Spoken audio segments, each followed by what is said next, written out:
I knew something was wrong the moment we walked into the restaurant. My wife's hand slipped out of mine too quickly, like my touch suddenly annoyed her. She smoothed her dress, lifted her chin, and headed toward the long table where her coworkers were already laughing over wine. I followed a few steps behind, feeling like an accessory she forgot she was wearing. The air smelled of garlic butter and expensive perfume, but under it all, I sensed tension. Hers, not mine. She kept glancing at her reflection in the window, checking her lipstick, adjusting her hair. Not once did she look at me. Maybe I should have known what was coming. Halfway through dinner, just when the waiter placed the main dishes in front of us, she stood up. No tapping of the glass, no polite clearing of the throat, just her voice slicing through the room. "I can't keep pretending anymore," she said, loud enough for every fork to stop midair. "Our marriage was a mistake." For a second, I genuinely thought she was talking about someone else, someone behind me, someone who deserved it more. But no, every pair of eyes turned to me. My chest tightened. The room shrank. My wife looked down at me like I was a failed exam she regretted taking. "I'm done trying to force something that never should have happened," she added, voice steady, almost rehearsed. "I've carried this weight for years." Her coworkers exchanged looks, some pity, some curiosity, some surprise. But one face stood out. Mira. She sat near the end of the table, quiet, almost invisible. She was the kind of woman you only notice when you really look. Soft eyes, delicate posture, lips that seemed like they were always forming a secret. The type who avoided conflict and never spoke unless spoken to. I barely knew her, but she was watching me with something that wasn't pity. Something closer to urgency. My wife continued talking. Something about finding herself, about not wanting to live a lie. I couldn't listen. My ears buzzed, my throat closed, and yet all I could think about was how her coworker in the corner was studying me like she knew something no one else did. When dinner finally ended, awkward, silent, everyone avoiding my eyes, I stayed seated while the others gathered their bags and coats. I didn't trust myself to stand. I didn't trust myself to speak. That's when Mira walked behind me. Slowly, carefully. She leaned in, pretending to reach for her scarf. Her breath touched my ear first, warm, soft, almost intimate. A shiver ran through me before I could stop it. Then she whispered, "I saw everything she did. Meet me outside." I froze. Her voice. It wasn't hesitant. It wasn't nervous. It was steady, like someone who'd made a choice and wasn't going back. I turned slightly, just enough to catch her expression. Her eyes held mine for half a second. There was no flirtation in them, but there was something intense, something serious, something dangerous. Before I could ask anything, she walked away. Quick steps, tight shoulders, as if she'd already said too much. Outside? Outside when? Outside where? Did she actually expect me to follow? I sat there for another minute, maybe two, replaying the humiliation, the whispers around the table, the mix of shame and anger burning under my skin, and Mira's breath against my ear. The contrast felt almost unreal. My wife publicly destroying me, and her quiet coworker secretly calling me into the dark like she held a key to a door I didn't know existed. My wife left without saying goodbye. She didn't even look back. Good. Let her go. Because right now, there was only one thing I needed more than answers. The truth. And Mira, silent, shy, invisible Mira, claimed to have it. I stood, my legs shaky but moving on their own, and headed toward the exit. The night air washed over me, cold and heavy. The parking lot was almost empty. Then I spotted her. Mira, standing by the side of the building, half hidden in the shadow of a street lamp, arms folded, eyes on the ground, as if debating whether meeting me was a terrible idea. When she finally looked up, there was something like fear in her expression, mixed with resolve. And when I walked toward her, she didn't step back. She only said quietly, You deserve to hear the truth. She won't tell you. But I will. I swallowed hard. Tell me everything, I said. Mira shook her head. Not here. Not yet. She reached into her coat pocket and pulled out something small, metallic, and cold-looking under the lamp. A USB drive. She pressed it into my hand with a touch so gentle it almost felt like temptation, like a tiny stroke of reassurance across my palm. My pulse reacted before my mind did. Watch it alone, she whispered. Then you'll understand. And before I could ask a single question, she turned and walked away into the night. I didn't go home right away. I drove around the city for almost an hour, the USB drive sitting in my cup holder like a live grenade. Streetlights flashed across it as if warning me, once you plug this in, nothing in your life will stay the same. I wasn't ready, but I also couldn't breathe not knowing. So I parked outside an empty supermarket lot, killed the engine, reclined the seat, and finally picked up the USB drive. It felt too light for something that could destroy a marriage, or confirm it was already destroyed. My hands were shaking when I plugged it into my laptop. There was only one file on it, a video, no title, no date, just a blank thumbnail glowing on the screen. I clicked. The video opened with shaky footage, like a security cam pointed at a hotel entrance, a cold, blue-tinted angle, a timestamp in the corner. Wednesday, 7:32 p.m. My wife walked into the frame like someone arriving for a routine appointment, not nervous, not hesitant, just familiar with the place. Her hair was tied back, her coat tucked close against the cold. She glanced around once, not to check for danger but to make sure she wasn't followed. My heartbeat doubled, tripled.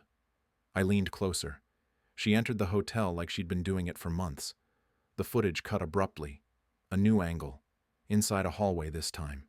Same timestamp. Then I saw him. A man in a black hoodie, hood pulled low over his eyes. Tall, broad shoulders, confident gait. He didn't wait for her. He opened the door to the hotel room from the inside, pulled her in gently, and closed it behind them. No face, no voice, just shadows and implied intimacy. My stomach twisted. My palms went cold. Another cut. Another Wednesday. Different hoodie. Same man. Same room. Another cut. Another Wednesday. I watched 4 weeks of footage in stunned silence, each clip crushing my chest a little more. She touched him. Let him guide her. Leaned against him with a familiarity that made my skin crawl. But the strangest part wasn't the man. It was the way the videos ended abruptly each time, right before anything intimate happened. Almost like someone wanted to show just enough to hint at sex, without proving it. Someone careful. Someone who knew exactly what lines not to cross. I rewound one particular clip, the third Wednesday. The man exited the elevator alone. The hotel's revolving doors reflected something behind him. A car. A company car. I recognized the logo instantly. My wife's workplace. My throat tightened. I paused the frame and zoomed in. The vehicle's shape, the pattern of dirt on the bumper, familiar. But that didn't make sense. Why would a company car be used for this? Unless the man wasn't some stranger. Unless he worked with her. Someone she saw every day. Someone with access. I slammed the laptop shut. I needed answers. Now. I needed someone who could make sense of this, who could tell me what I wasn't seeing. And there was only one person who had spoken to me tonight like she actually knew something. Mira. I drove straight to the address I found on the company website. Her apartment building, a quiet 3-story place just outside the city center. The windows were mostly dark except for one balcony with warm yellow light spilling through the curtains. Her balcony. I hesitated at the entrance, hand raised to buzz her apartment. What was I even expecting? An explanation? Comfort? Something dangerous? Something tempting? The memory of her whisper, her breath against my ear, flickered through me like a low, warm current. I hated that it affected me. I hated how her soft tone made me feel seen at a moment when I'd never felt more invisible to my own wife. But right now, I didn't need comfort. I needed the truth. I pressed the buzzer. A few seconds passed. Then her voice came through. Soft, breathy, cautious. Yes? It's me, I said. I watched the video. Silence. Then the door clicked open. I climbed the stairs 2 at a time. Her apartment door was half open, the light from inside outlining her silhouette. She wasn't dressed for bed. She still wore the same clothes from dinner, like she'd been pacing, waiting for me to show up. When I stepped in, she closed the door softly behind us, her fingers brushing my back for just a second longer than necessary. It wasn't sexual. It wasn't romantic. But it was grounding, like she could feel the storm inside me and was trying to steady me. Mira didn't speak right away. She just studied my face, really studied it, and then nodded, as if confirming something she already suspected. You understand now, she said quietly. I don't understand anything, I answered. Who is he? Why does he use different company cars? Why show this to me at all? Her eyes softened with sympathy, and something else I couldn't quite read. Your wife has been meeting someone secretly for months, Mira said. That part, you saw for yourself. But who? I repeated, my voice cracking between anger and desperation. She swallowed, her throat tightening. I can't tell you. Not yet. My frustration flared. Mira. She stepped closer, lowering her voice, her breath brushing my chin this time. Listen to me. You're in danger of confronting the wrong person. You're angry. I get it. But the man you think it isn't the man it actually is. Then tell me, I snapped. Her lips parted, not from fear, but from the weight of holding back the truth. I will, she whispered. But not tonight. Watch the videos again. Notice the details. And please. Her eyes flicked up to mine, and for a split second the tension between us thickened. Not sexual, but deeply personal. Don't confront anyone yet. You're not ready for the real truth. Before I could argue, she reached into her pocket and pulled out a second USB drive. You'll need this too, she said. Come back tomorrow. I barely slept. Every time I closed my eyes, I saw my wife slipping into that hotel room, and Mira looking at me like she knew exactly how deep the knife went. The second USB drive sat on the nightstand, catching the faint morning light like an accusation. At 6 a.m., I gave up on pretending I could rest. I plugged it in. There were more videos, not hotel cameras this time, parking lot footage, elevator feeds, corridor angles, different Wednesdays, different sequences. Someone had been collecting these clips for a long time. Someone with access. Someone careful. But the most important detail stood out immediately. The man always arrived in different company vehicles, always with the hood up, face hidden, always checking his surroundings like a professional.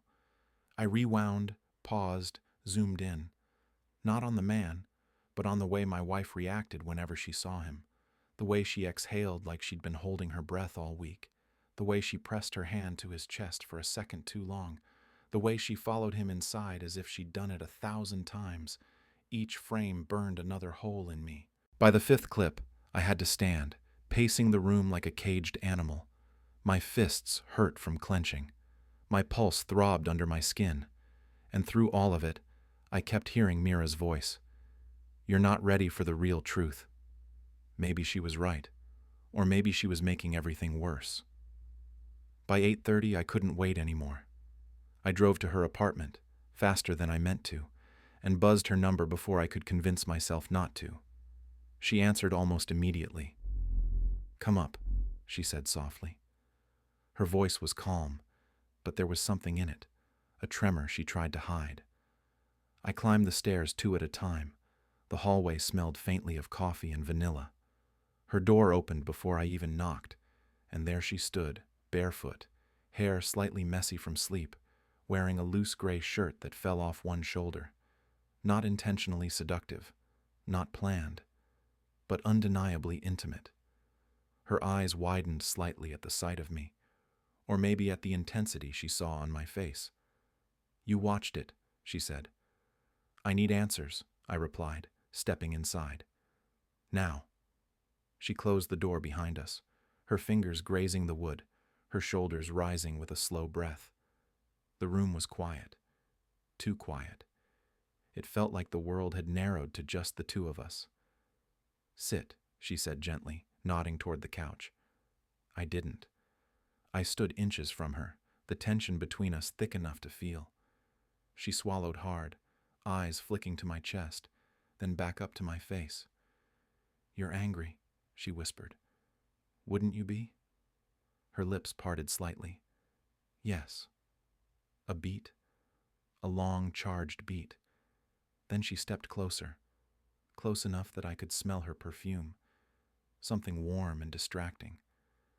Close enough that her shirt brushed my arm. Close enough that my body reacted before my mind could stop it. Before I tell you anything, she murmured, you need to understand something. What? Her gaze locked onto mine, direct, unblinking. Your wife didn't cheat for love. I breathed out hard. Then why? Mira's voice dropped to a near whisper, every word slow and heavy. She did it for promotions, bonuses, influence. She wanted to climb the ladder fast, and she was willing to trade her body for it. My jaw tightened. You're telling me she did all that willingly? No, Mira said quickly, her eyes flashing with emotion. Not at first. It started with her being pressured, manipulated. Someone at the company used their position to push her into it. Those meetings weren't dates. They were leverage. My stomach twisted. The man in the hoodie? Her breath hitched, barely, but I felt it. You still think it's the manager, don't you? She asked. He's the only one with access to the cars. No, she said quietly. He isn't. Then who? Mira bit her lip, looking away. Her chest rose sharply as she inhaled. I want to tell you. I do. But if I say it now, before you see what comes next. She shook her head slowly. You'll go after the wrong person and ruin everything. I stepped closer. Maybe too close. But I couldn't help it. Emotion, tension, betrayal, and something else all colliding inside me. Tell me anyway. Her eyes flicked up to mine again. This time she didn't look away. You're not listening, she whispered. If you confront him too early, he'll destroy the evidence, and then neither of us gets justice. Neither of us? I repeated, catching the slip. She froze. A tiny, revealing moment. Mira, why are you helping me? Her throat worked as she swallowed. She took a step back, but I followed without thinking, closing the space again. She held her breath, eyes fluttering for a second. I'm helping because I know what he's capable of, she said quietly. And because your wife isn't the only person he's hurt. I stared at her. She stared back, cheeks flushed, breathing shallow. Tomorrow, she whispered. I'll show you the rest. I promise. I exhaled slowly, trying to control the storm inside me. This isn't just about my wife, is it? Her eyes glistened, not with tears, but with something raw. No, she said. It's not. Another charged second passed between us, longer, hotter, more dangerous than the last. Mira finally stepped away, though it looked like it cost her effort. Go home, she whispered, and don't watch anything else until tomorrow. She hesitated, then added softly, and don't hate her yet. There's more you don't know. I didn't go home the way Mira told me to. I drove past my house twice, lights off, pretending to clear my head. But really I just didn't want to walk into the place where my wife slept like she hadn't blown up our life the night before. Instead, I parked down the block and sat in the car until the sky turned gray and the first birds started chirping. Cheerful little reminders that life went on, even when yours had fallen apart. When I finally stepped inside, she wasn't home. Her side of the bed was untouched. Good. It made what I had to do easier. By noon, I made up my mind. If Mira wouldn't give me a name, then I'd find it myself. That meant going to my wife's workplace, not to confront her, not yet, but to follow the one thread that connected everything: the company cars. I drove there around lunchtime, rehearsing a lie in my head. Something harmless. Something she wouldn't question if someone mentioned it later. When I arrived, I spotted her car in the lot, of course neatly parked, exactly straight, like the facade of her life she worked so hard to polish. I grabbed the lunch bag I packed for the cover story and headed toward the office building. My chest felt tight, like my body knew I was crossing a line I'd never be able to uncross. Inside, I found her at her desk. Perfect hair, perfect posture, perfect fake smile when she saw me. "What are you doing here?" she asked, her voice too bright, too sweet, like she'd rehearsed it 1,000 times. "Thought I'd bring you lunch," I said. She blinked, surprised, maybe annoyed. The reaction was small, but I caught it. "Oh, that's nice," she said, barely glancing at the bag. Her coworker 2 desks away, a woman with sharp eyes and a sharper mouth, whispered something to the person beside her. They both looked at me as if they knew something I didn't. The doubt clawed deeper into my chest. "I won't keep you," I said. "Just wanted to stop by." She forced another smile, but there was tension in it. Fear? Annoyance? Guilt? I couldn't tell. I didn't care. I left before she could say anything else. But instead of heading for the exit, I took a right turn and walked toward the back entrance where employees accessed the company vehicles. My pulse hammered so hard I could feel it in my fingertips. Rows of cars stood neatly in the lot, all black, all the same model, all with the company's subtle logo. In total, I counted 16 of them. 16 possibilities. 16 chances to match the one I saw in the videos. I walked slowly, pretending to look for something I'd dropped, pretending to be lost. At any moment, someone could step outside and ask what the hell I was doing. But no one did. And then I found it. Second row, third car from the left, same make, same plate ending, same small dent on the rear bumper, the same car from the video. My breath caught. Someone on her team had access, someone she worked with, someone who could check out cars without raising suspicion. I tried the handle even though I knew it would be locked. Of course it didn't budge. I stepped back, staring at the vehicle like it was a puzzle box that held all my answers. "Why this car?" I whispered to myself. "Why always on Wednesdays?" The anger simmered beneath the surface, but over it, rising slowly, dangerously, was curiosity. Curiosity mixed with something else, the need to know the face under that hood. From behind me, footsteps clicked on the pavement. I tensed, ready to improvise. But it wasn't security. It was Mira. She must have been watching from somewhere inside. Or she followed me. Her hair was pulled back, a few strands falling loose around her face. Her eyes were locked on the car, not me. And her mouth was pressed into a thin, tight line. "You weren't supposed to come here alone," she whispered. I exhaled hard. "Then you shouldn't have given me half-truths." She stepped closer, too close, her hand brushing my arm as she lowered her voice. "I wasn't protecting him," she said. "I was protecting you." Heat rose in me, frustration, confusion, and something far less rational. What does that even mean? It means you don't know how dangerous he is. I don't care.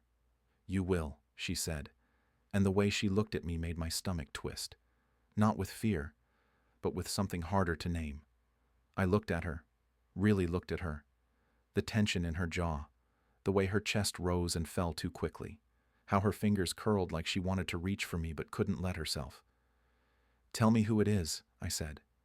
"No." "Mira." She stepped even closer, her breath warm against my throat. "You're angry," she whispered. "Your judgment is off. You'd confront the wrong man, or the right one, in the wrong way, and then he'll bury everything. The evidence, the truth, your wife, and me." "Why you?" I asked, the question slipping out before I could stop it. Her eyes flicked away for a moment she didn't want me to see. Then they returned to mine, heated, vulnerable, and furious all at once. "Because," she said, voice barely above a breath. "The man in the hoodie isn't just using your wife." She paused, swallowing hard. "He's using all of us." My pulse spiked. "Mira," I said, "tell me." She shook her head again, but this time she didn't step back. She leaned in, a whisper away from my mouth, close enough that I could smell the faint hint of coffee on her lips. "Not here," she murmured. "Not while he can see us." A chill ran down my spine. "He's watching?" "Always." Another breath, another charged second that hung between us. "Tomorrow," she whispered, and her voice trembled in a way that made my blood heat. "I'll show you who he really is." She stepped back, breaking the tension like snapping a wire. "Go home," she said. "Act normal, and don't tell your wife anything." Then she turned and walked away, shoulders tight, steps quick, leaving me alone with the car, the silence, and a truth I wasn't sure I wanted to uncover. I barely remembered the drive home. My mind replayed the same moments on a loop. Mira stepping close enough for me to feel her breath, her warning about danger, the way her eyes looked when she said he was using all of us. But what stayed with me even more was the fear she tried to hide under that calm, quiet voice. Fear, not for herself, but for me. When I walked into the house, my wife was finally home. She stood at the kitchen counter, scrolling through her phone like nothing in the world was wrong. She didn't ask where I'd been. She didn't ask why I'd come to see her at work earlier. She didn't ask why I was shaking. Of course she didn't. She had her own world, her own secrets to protect. "You're late," she said without looking up. "Busy," I answered. Her eyes flicked to me for a single second. Cold, calculating. She looked at me the way someone checks a package for damage. I wondered how long she'd been practicing that expression. "I have to finish something for tomorrow," she said. "Don't wait up." The words hit differently now. Tomorrow, Wednesday, her meeting day. I watched her walk away, and something inside me snapped a little. Not enough to make me explode, just enough to make me see clearly. She wasn't nervous about me finding out. She was nervous about missing whatever she had planned tomorrow, which meant Mira was right. Something bigger was happening. When the house finally went quiet, I went downstairs to the living room and pulled out both USB drives. I watched every clip again, slower this time. Not as a husband looking for heartbreak, but as someone building a map.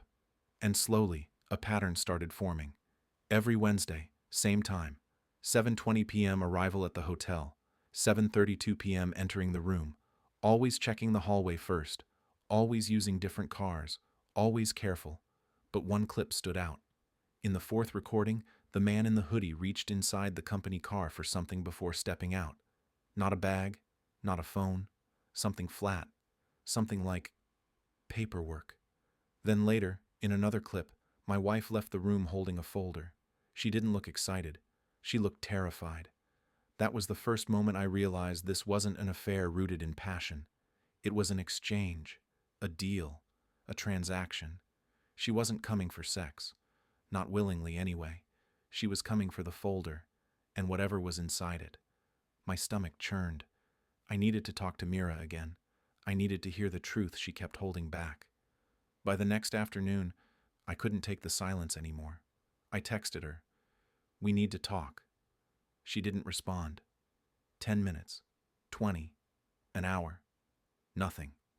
By evening, I was pacing my living room like a man preparing for a fight. Tomorrow was Wednesday. My wife was acting strange. Mira was staying silent, and I felt a storm building inside me I couldn't control. At midnight, I grabbed my keys and drove to Mira's building. I didn't even think. My body moved on its own, drawn toward the only person who hadn't lied to me. Her apartment lights were on. I pressed the buzzer. After a moment that stretched too long, her voice came through. But it wasn't calm this time. It sounded breathless, frantic. "Who is it?" "It's me," I said. "Open the door." Another pause. Then the click. She opened the door only halfway, like she didn't want anyone to see inside. Her hair was loose and messy, eyes wide, breathing uneven. She wasn't wearing her usual calm, soft expression. She looked shaken. "Mira," I said, stepping inside before she could stop me. "What's going on? Why didn't you answer?" She closed the door fast, locking it like she was afraid someone had followed me. "I told you," she whispered. "He watches everything. I can't risk texting when he's on shift." "Who is he?" I demanded. "Tell me his name." She shook her head, backing up slightly, but not out of fear of me, out of fear of what would happen because of me. "You're not listening," she said. "If I tell you before we're ready, he'll shut everything down. He'll destroy evidence. He'll blame you. He'll blame me. He's already suspicious after last week." "Suspicious of what?" She hesitated a beat too long. "My involvement," she confessed softly. I stepped closer. "You mean because you're helping me?" Her breath hitched. "No," she whispered, "because I interfered with him before. Your wife wasn't the only woman he pressured, and he didn't like that I tried to stop him." My pulse spiked, heat rising through my chest. "He hurt you?" The words came out harsher than I meant. She looked down. "I don't want to talk about it." I took another step forward, close enough that she had to look up at me. "Mira," I said quietly, "I need to know everything." Her eyes flicked to my lips, then away, like she was fighting impulses she didn't want to admit. "You'll know tomorrow," she said shakily. "Everything will make sense tomorrow night. But you can't go there alone. You can't confront him. Promise me." "I don't make promises when I don't know what I'm walking into." Her voice trembled, not with fear, but with emotion she'd held back for too long. "Then let me help you walk into it," she whispered. She stepped closer again. Too close. Her hand brushing my wrist, lingering for a moment that sent heat up my arm. Not sexual, not planned, but something deeply intimate. Something I shouldn't have let myself feel. "We meet here tomorrow at 6, she said, "and then I'll show you the part of the truth you haven't seen yet." I opened my mouth to push further, but she pressed her fingers lightly against my hand. A simple touch, yet more electric than anything my wife had done in years. "Trust me," she whispered. "Just one more day." I didn't recognize myself in the mirror the next morning. Dark circles, tight jaw, eyes stuck somewhere between exhaustion and something sharper. Obsession, maybe. A man who no longer wanted answers, but needed them to stay sane. By 5:30, I was pacing near Mira's building, unable to wait inside my car. The winter air bit through my jacket, but the adrenaline kept me warm. My phone buzzed at exactly 5:59. "Mira, come up." I climbed the stairs 2 at a time. When she opened the door, I froze. Not because of how she looked, but because of how she looked at me. Eyes searching, soft, yet burning with something she no longer bothered to hide. She stepped aside, letting me in. Her apartment smelled like cinnamon and coffee. A single lamp lit the room, throwing warm shadows across her face. It made everything feel closer, more intimate, like we were two people standing on the edge of something neither of us could name. "You're early," she said, closing the door gently. "You said 6, I replied. "I'm here." Her lips lifted in the faintest smile. "Good." She walked past me, brushing my arm, a light touch that sent heat down my spine. She motioned for me to sit. I didn't. I stood close enough to feel the warmth of her body, close enough to read every shift in her expression. "Mira," I said, "I've been trying to piece everything together, but none of it makes sense." "It will," she promised softly. "Tonight, you'll see the truth. Then talk to me. Start now."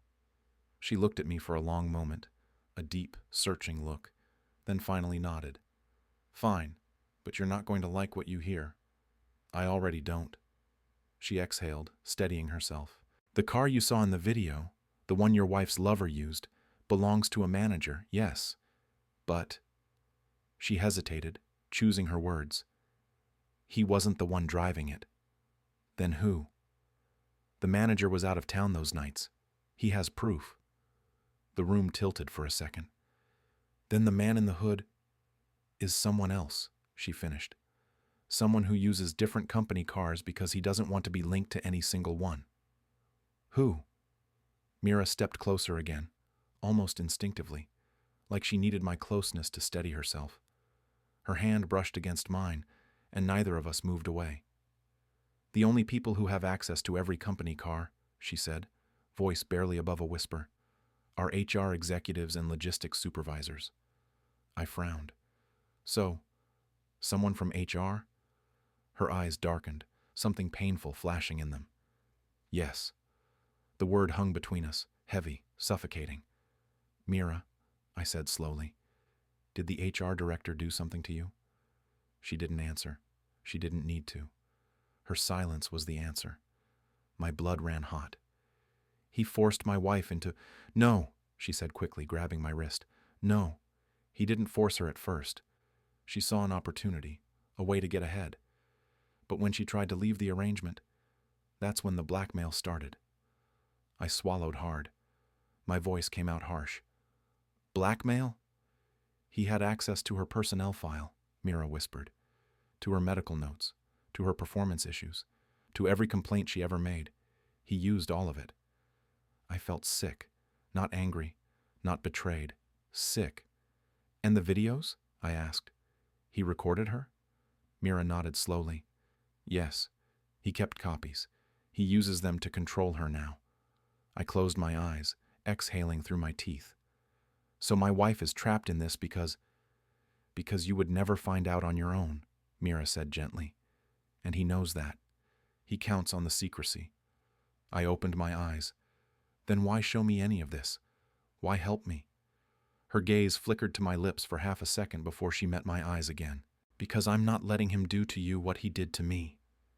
The words hit harder than I expected. Mira, what did he do? She looked away, jaw tightening. I don't want to talk about it. Not yet. I stepped closer, so close our chests nearly touched. Mira, I whispered, if he hurt you. She shook her head quickly, her voice trembling. Please don't make me tell you now. It'll distract you from what you need to see. Then she looked up at me, really looked, with eyes full of fear, anger, and something deeper, something she didn't say, but felt. Follow me, she whispered. I followed her into the small office room at the end of the hallway. A single laptop sat on her desk. She motioned for me to sit. I didn't argue this time. Mira stood behind me, leaning slightly over my shoulder, close enough that I felt the warmth of her breath on my neck. This is the part you missed, she murmured. She clicked a folder. Another video opened. Same hotel hallway, same timestamp, same angle. But this time, something was different. The man in the hoodie wasn't walking in alone. A few seconds later, another figure came into frame. My heart stuttered. Not my wife, not the HR director, but the manager, the one I thought was innocent. Except he wasn't entering the room. He was watching it, standing at the end of the hallway, checking his watch, looking nervous. He wasn't the lover. He was the lookout. I felt a cold wave roll through me. Do you see now? Mira whispered, her lips dangerously close to my ear. This isn't one man. It's a group, a system, a network of men who protect each other. My stomach dropped. Everything I thought I understood shattered. Mira, my voice cracked. How deep does this go? She put a hand on my shoulder, soft, steady, warm, but her voice was ice. Deeper than you think. Tell me who the man in the hoodie is. Her fingers tightened gently. The HR director, she breathed. He's the one behind all of it. He's the one controlling her. He's the one blackmailing her. And tomorrow night, she exhaled, trembling. He expects to see your wife again. My blood ran cold. And we're going to be there instead, she said. I turned in the chair, facing her fully. She didn't step back. Our faces were inches apart, breaths mixing, tension coiling between us like a live wire. Mira, I whispered, are you sure? Her eyes softened, then darkened. "I'm sure of one thing," she murmured. "What?" "That I'm not letting him win. Not again, not with her, not with me, and definitely not with you." The air between us felt electric, charged with danger, truth, and a heat neither of us tried to hide anymore. "Tomorrow," she whispered, leaning just a little closer, "we end this." I barely felt my legs as I stood from the chair. The room spun, not from shock alone, but from the way Mira was still standing inches from me, her breath warm against my cheek, her eyes burning with determination and fear, and something that pulled me toward her like gravity. "The HR director," I repeated. "He's the one she's been meeting." Mira nodded slowly. "He has access to everything. Employee files, schedules, performance reports. He knows who's vulnerable, who's ambitious, who's scared. He offers them opportunities. Then he uses those opportunities to trap them. And my wife." I swallowed hard. She fell for it. "At first," Mira said, "she thought sleeping with him meant a shortcut, a promotion, a future." Her voice grew tight with something like bitterness.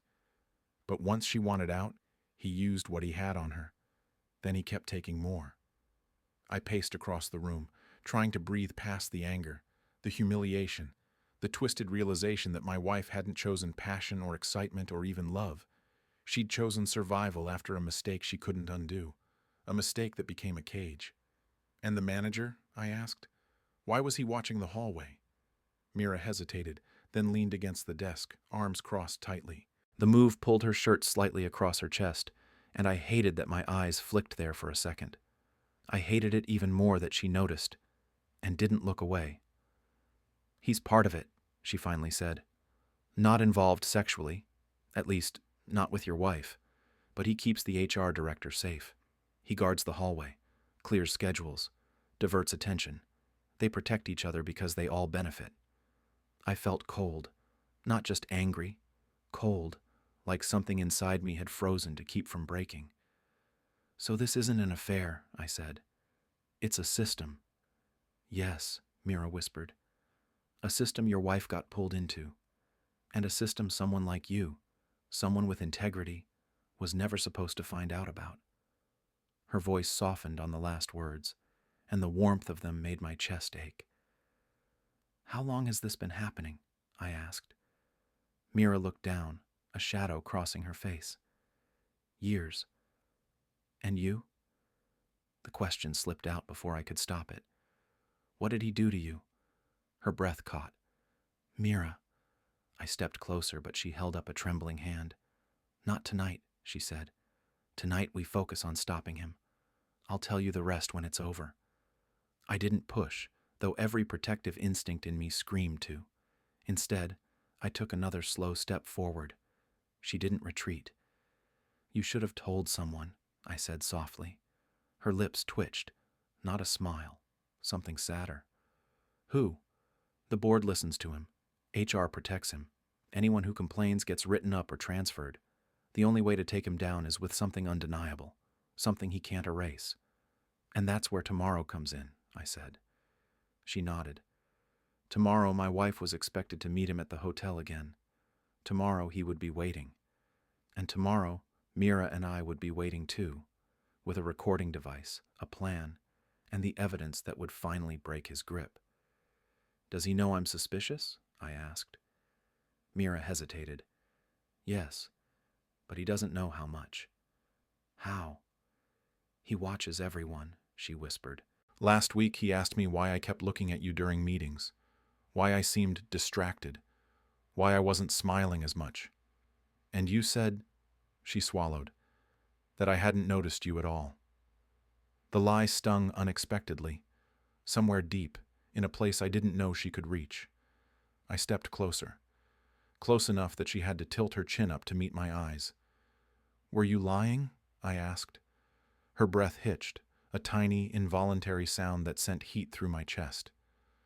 "I've noticed you for months," she whispered. "Long before any of this happened. Long before I knew your wife was involved. Long before I should have." Her eyes lowered for a moment, lashes trembling.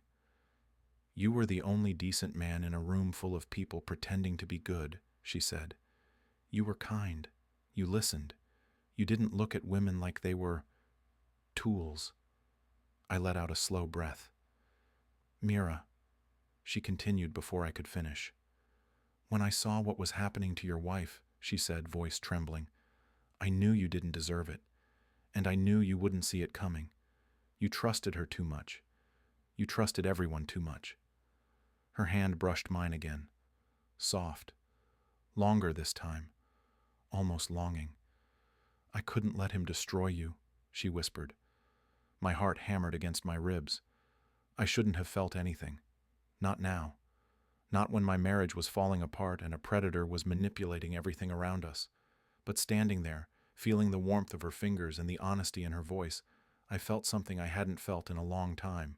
Wanted, seen, protected. Mira, I said, voice low, why risk everything for me? She lifted her eyes, raw and unguarded. Because I couldn't stand the thought of him breaking someone like you, she whispered. And because... She inhaled sharply. I care more than I should. The room seemed to tighten around us. The air grew heavy, charged, dangerous. I stepped forward and she didn't move, didn't breathe, didn't break eye contact. Mira, I said quietly, tomorrow, we end this. Together. Her lips parted, a slow, trembling breath. Yes, she whispered. Together. I didn't fully understand what kind of danger I was stepping into until the next evening. Wednesday. The day my wife was supposed to meet him again. The day Mira and I planned to flip his entire operation upside down. I showed up at Mira's place exactly at 6. She opened the door before I even knocked, as if she'd been standing there waiting. She wore a dark jacket, hair tied high, expression sharper than I'd ever seen. But under that sharpness was the same trembling resolve that made me trust her more than I trusted anyone else. You're ready? She asked. No, I said, but I'm coming anyway. She exhaled, a shaky smile flickering in the corner of her mouth before fading again. Good, because once we start, there's no backing out. I stepped inside. The lamp was off today. Her apartment was lit only by the streetlight filtering through the window, soft, dim, intimate. The tension between us had been simmering for days, but tonight it felt different, tighter, closer. She handed me a small black device. Put this under your shirt, near your collar. A recorder, I said. Exactly. If he confesses anything, even a single detail, we'll have enough to bring him down. I lifted my shirt to clip the device inside. Mira's eyes flicked there, fast, involuntary, but enough to send a warm jolt down my spine. She pretended not to notice. I pretended I didn't feel her gaze linger for half a second. Where is my wife right now? I asked. She got a message from him at noon, Mira said. He told her to come to the hotel at 7:15. She left work early. My jaw tightened. She's going. Of course she is.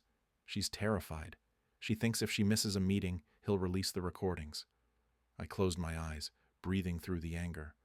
So what's the plan? Mira walked close, too close, and pointed at a map on her table. Her arm brushed mine. Her perfume drifted around me. Every part of me reacted to her proximity, the wrongness and rightness of it fighting quietly in my chest. He'll enter the hotel through the back elevator, she said. He always does. Less cameras. And my wife? She'll go through the lobby. He makes them do that. He likes watching them walk toward him. The disgust on her face ignited something protective in me. And us? I asked. We'll be waiting on the 6th floor near the stairwell, Mira said. When he arrives, he'll send the same text he always does. Room 614, doors unlocked. Because he never wants his face on the hallway cameras. She nodded. Exactly. And when he enters the room, that's when you catch him. Audio first, then video. He'll try to deny everything, but once he hears his own voice, he's done, I finished. Mira's eyes met mine. Something in them softened, warmed, melted just a little. Be careful, she whispered. I will. No, she said, stepping closer, so close her chest brushed mine with every breath. I mean it. He's dangerous. He's arrogant. He doesn't make mistakes. If he realizes what we're doing, he'll turn everything on you. And you? She swallowed hard. I'll handle it. I lifted her chin lightly with 2 fingers, an impulse I shouldn't have allowed myself. Her breath caught. Her lips parted the smallest amount. Mira, we're in this together. Her eyes closed for a moment, just a moment, and she leaned into my hand as if she'd been waiting weeks for a touch like that. When she opened them again, they were glossy with heat and fear and something that pulled me dangerously closer to her. I don't want you getting hurt, she whispered. Then don't stand so close, I said. She exhaled a shaky laugh. I can't help it. Neither could I. For a few seconds, the world shrank to just our breath, our closeness, our unspoken pull. Her hand hovered near my chest like she wanted to grab my shirt, pull me against her, but she forced herself to drop it instead. We should go, she said, voice unsteady. Yeah, I breathed. We should. We left together, walking down the dim hallway, neither of us speaking. The silence wasn't empty. It was charged, humming with energy, like the air before a storm. The hotel loomed ahead of us at 7:05 p.m., tall, elegant, and hiding 1,000 secrets in its halls. We entered through the side door. My pulse hammered in my throat. Mira walked slightly ahead, checking corners, eyes sharp, posture tense. She was brave. God, she was braver than she knew. We reached the 6th floor and slipped behind the stairwell door. Darkness swallowed us, broken only by a small emergency light. I stood beside her, close enough to feel her body heat radiating in the cramped space. At 7:16, her phone buzzed. She held it up. HR Director. 614, doors unlocked. My chest tightened. Mira turned to me. We're on. She placed a hand on my chest, pressing lightly, grounding me, or grounding herself. Maybe both. Stay behind me until he enters the room, she whispered. Once he starts talking, you step in. And you? I asked. I'll keep him calm. Mira, she shook her head. Trust me. I've done this before. The guilt in her voice made my hands shake with anger. Mira, I said quietly, after this is over, you're telling me everything he did to you. She looked up at me, eyes softening, and for a moment I thought she might break. I will, she whispered. Her fingers slid down my arm, slow, almost tender. Just don't let him touch you, I said. Her lips curved, sad, warm, brave. He won't. Footsteps echoed down the hallway. He was here. Mira's hand slipped from mine. She stepped out of the stairwell. I followed. The HR director walked toward room 614, hoodie up, shoulders straight, confident as a man who thought he owned everyone in his orbit. He entered the room. Mira gave me one look, one charged, final look, and whispered, now. And I stepped out of the shadows after him. The door closed behind the HR director with a soft click. I waited 3 seconds, long enough for him to feel safe, but not long enough for him to lock the door. Then I pushed it open and stepped inside. He turned sharply, confusion flashing beneath the hood. What the hell? Mira slipped in behind me, closing the door before he could bolt. What is this? He snapped. Where's your wife?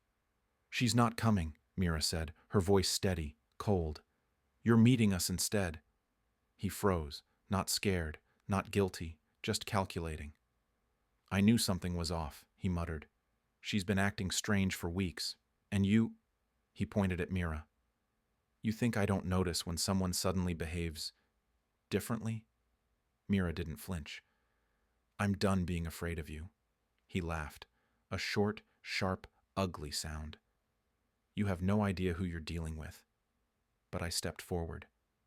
I think I do. His eyes narrowed. You're the husband. Congratulations, I said dryly. You connected the dots. He shrugged, unmoved. So what? You think you can intimidate me? Your wife came to me willingly, over and over. No, Mira cut in sharply. Don't twist it. You blackmailed her. He turned to her slowly, with a smile that made my fists ache. I didn't need to blackmail her at first, he said. Ambition is an excellent leash. Mira visibly tensed. Her breathing changed. He noticed. And you, he added with a smirk, were such a fun challenge. Before I could move, Mira stepped between us, anger burning through her fear. You ruined people's lives, she hissed. You used your position to trap them, to trap me. He scoffed. Please, you were easy. I felt something snap inside me. No more, I said. You're done. He looked at me with amusement, actually amused. You think anyone will believe you over me? I built this department. I keep this place running. You're a nobody with a recording device. I smiled. Exactly. I pressed the power button on the hidden recorder. A tiny green light blinked. His expression dropped. You're lying, he said. Try me. He lunged toward Mira. I blocked him. He stumbled back. You're finished, Mira spat. It's all recorded. Every word you just said. For the first time that night, fear flickered across his face. Not much, but enough. You think this is enough to take me down? He growled. No, I said calmly. But what you're about to say will be. He froze. I stepped closer, my voice low and deliberate. How long have you been blackmailing my wife? His jaw twitched. He said nothing.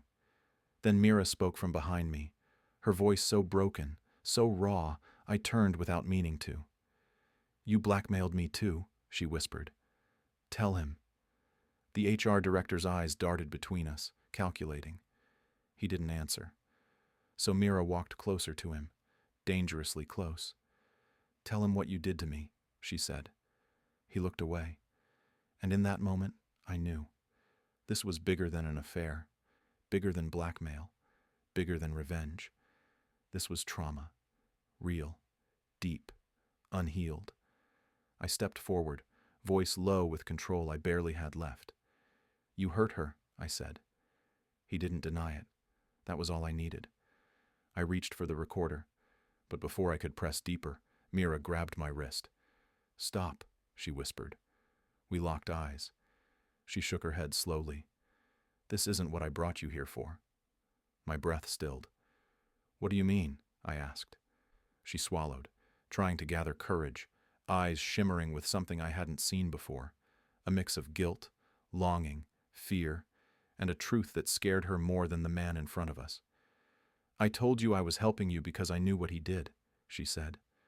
That was true. She let go of my wrist and stepped back, breathing hard. But I didn't tell you everything. My chest tightened. What didn't you tell me? Her voice broke. I didn't step in to save her, she whispered. I stepped in because I couldn't stand the thought of him hurting you the way he hurt me. Mira, I breathed. She shook her head, tears finally escaping. I've watched you for months, she confessed. I admired you. I envied your wife. I hated what she did to someone like you. That hit deep, too deep. And when I saw what was happening, she continued, voice trembling, I realized something horrifying. She lifted her gaze to mine, raw and vulnerable. I wasn't just helping because of what he did to me. A beat. I was helping because I wanted you to see her for who she really was. The room tilted. What are you saying? I whispered. She closed her eyes. I didn't give you the videos to save her, Mira said, voice barely audible. I gave you the videos to save you. Silence. Deep, heavy, full of things that couldn't be unsaid. And because, she added, voice breaking completely now, I didn't want you going back to her. My breath caught. Mira. But she shook her head again, stepping backward as if afraid of her own confession. I thought I could handle this without telling you the truth, she said. But I can't. Not anymore. She lifted a trembling hand toward me, hovering near my chest, almost touching. I care about you, she whispered, more than I should, more than I meant to. The HR director watched us with widening eyes, realization dawning that his power dynamic was no longer the only tension in the room. He wasn't the most dangerous secret anymore. Mira was. And she had just revealed the one truth I didn't see coming. Her motive wasn't only justice, it was me. For a moment, the room didn't feel real. Mira's confession hung between us like a trembling line of electricity, one wrong breath away from snapping. The HR director stood frozen, processing the fact that Mira, his former victim, had just turned the entire script upside down. And I didn't know what to feel. Shock, gratitude, something deeper I wasn't ready to name. But I didn't get long to figure it out. The HR director finally spoke. "You two are unbelievable," he sneered. "You think anyone will buy this dramatic little performance? You're both finished once I report this." I turned slowly toward him. The anger that had simmered under my skin for days finally settled into something calmer, colder. "No," I said. "You're finished." He smirked. "Says who? You have nothing. 2 emotional idiots and a cheap recorder." "You really think we came without a plan?" I asked. He opened his mouth to fire back, but I cut him off by sliding my hand into my shirt and pulling the recorder out from under it. I pressed the button. A clear, crisp playback filled the room. Ambition is an excellent leash. She came willingly, at first. I didn't need to blackmail her at first, but once she tried to pull away. "You think I don't notice when someone behaves differently? I built this department." His face drained of color. I took a step forward. "No one cares what you say anymore. They'll hear your voice, your threats, your admissions." Mira stepped beside me, standing tall, despite her shaking hands. "With this," she said quietly, "the board can't protect you." "The board," he sputtered. "The board won't believe—" But Mira interrupted. "They will when they get the full folder." His head whipped toward her. "What folder?" The one word wiped the smirk off his face completely. "You're not the only one who kept copies," she said. "You think you're untouchable, but you were sloppy. You save everything, and you forgot that people can watch you the same way you watch them." His eyes widened. He finally understood. Mira had outplayed him. "You little—" He lunged, but I stepped between them and slammed him back against the wall. Not hard enough to knock him out, but enough to make him realize he no longer controlled the room. "Try that again," I said quietly, "and see what happens." He froze. Mira didn't flinch this time. She walked to the door and opened it. "Get out," she said, "before the hotel cameras pick you up too." He hesitated only a second before grabbing his hood, pulling it lower, and shoving past me. His footsteps stormed down the hallway, angry, frantic, powerless. The moment the door shut, the room exhaled. So did Mira. She pressed her back against the wall and slid down slightly, only a few inches, but enough to show the weight that had finally lifted off her. "It's over," I said. "It's starting," she corrected softly. "He'll fight back. But now we have everything. Enough to take him down completely." "And my wife?" I asked. Mira looked up at me, eyes softer now, hurting in a different way. "She made her choices," she said gently. "But she didn't deserve what he did when she tried to stop. No one did." I nodded slowly. The anger I once felt toward my wife had burned into something cooler. Disappointment, yes, but not hatred. Not anymore. I finally saw the full picture. She betrayed me, but she wasn't the only villain. "I'll deal with her," I said. "In my way." Mira stood up, brushing her shaking hands on her jacket. "What are you going to do?" I walked to the door, turning back toward her with a calm I didn't expect. "End it." The next morning I drove home and found my wife pacing the kitchen, eyes swollen, hands trembling. She must have known something had gone wrong. Maybe the HR director had warned her. Maybe she simply felt the shift.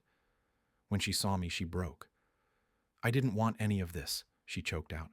"I made mistakes. I know I did. But he trapped me. He ruined my life." I listened. The old me might have comforted her. but that version of me was gone. "We're done," I said simply, placing the divorce papers on the table. Her mouth fell open. "Please. You said last week our marriage was a mistake," I said. "For once you were right." She crumpled to the floor, sobbing. But I didn't stay to watch. I walked out. For the first time in a long time, I felt free. By noon, the HR director had been suspended pending investigation. By 4, the board had the recordings. By 6, a half-dozen women, Mira included, had submitted statements. By 10 that night, his career was over. He was escorted out of the building under security watch. The same building he once controlled. Justice finally caught up to him. I drove to Mira's apartment. She opened the door slowly, as if unsure whether I'd actually come. She wasn't dressed up or prepared, just standing there barefoot, hair tied loosely, eyes wary and hopeful at the same time. "It's done," I said. "I know." She smiled, small, tired, real. "It's finally over."